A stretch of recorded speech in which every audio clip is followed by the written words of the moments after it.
Hi friends, welcome to our channel J five creations வழங்கும் லக்ஷ்மி இன்று ஒரு சமையல். இன்றைக்கி என்ன பண்ண போகிறோம் பார்த்தீங்கன்னா, பெப்பர் சிக்கன் கிரேவி பண்ண போகிறோம். அதுக்கு மிளகு 2 ஸ்பூன் எடுத்திருக்கேன், மல்லி 3 ஸ்பூன் எடுத்திருக்கேன், சோம்பு 1 ஸ்பூன், ஜீரகம் 1 ஸ்பூனு, வத்தல் 3, பட்டை, கிராம்பு 2. இதை வந்து முதல்ல ஒரு சட்டியில் எல்லாத்தையும் போட்டு ஃபஸ்ட்டு வறுக்க போகிறோம்.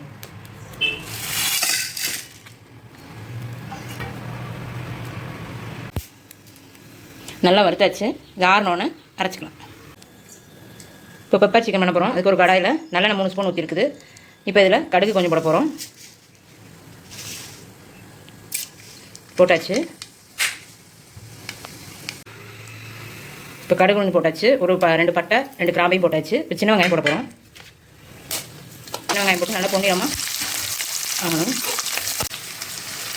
இப்போ வெங்காயம் நல்லா வதங்கிட்டு இப்போ தக்காளியும் ஒரு தக்காளி ஒரு பச்சை மிளகா உள்ளே போட்டு அதையும் நல்லா பொன்னிறமாக வர வரைக்கும் வதக்கணும். இப்போ தக்காளி வெங்காயம் நல்லா வதங்கிட்டு இப்போ இஞ்சி பூண்டு பேஸ்ட்டு போடணும். இஞ்சி பூண்டு பேஸ்ட்டு போட்டாச்சு. இப்போ அது நல்லா வதங்கணும்.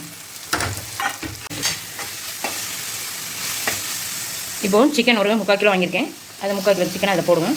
இஞ்சி பூண்டு பேஸ்ட்டை போட்டாச்சு. சிக்கனையும் போட்டு நல்லா சுருளை கிண்டணும். இப்போ கிண்டியாச்சு. இப்போ ஏற்கனவே நம்ம வீட்டில் மசாலா பொடி ரெடி பண்ணி வச்சுருந்தோம். அதை இப்போ போட போகிறோம். பெப்பர் சிக்கன் மசாலாவுக்கு பொடி ரெடி பண்ணி வச்சுருந்தோம். அதை போட போகிறோம். இப்போ போட்டாச்சு.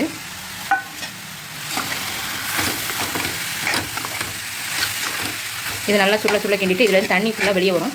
வந்ததுக்கப்புறம் தான் நம்ம தண்ணி ஊற்றி மூடி வைக்கணும்.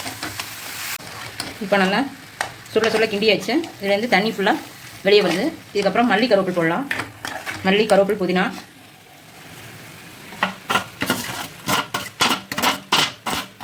போட்டாச்சு. இப்போ அது கிண்டினதுக்கப்புறம் தேவையான அளவு உப்பு போட போகிறோம். இதையும் கிண்டி இதில் இப்போ தண்ணியை ஊற்றி ஒரு 5 நிமிஷம் வந்ததுக்கப்புறம் பார்க்கலாம். இது தண்ணியை ஊற்றிட்டு ஒரு 5 நிமிஷம் வச்சதுக்கப்புறம் பார்க்கலாம். பெப்பர் சிக்கன் ரெடி ஆகிட்டு. இந்த ரெசிபி உங்களுக்கு பிடிச்சிருந்தா லைக் பண்ணுங்கள், ஷேர் பண்ணுங்கள், கமெண்ட்டில் உங்கள் கருத்துக்களை சொல்லுங்கள். பாய்.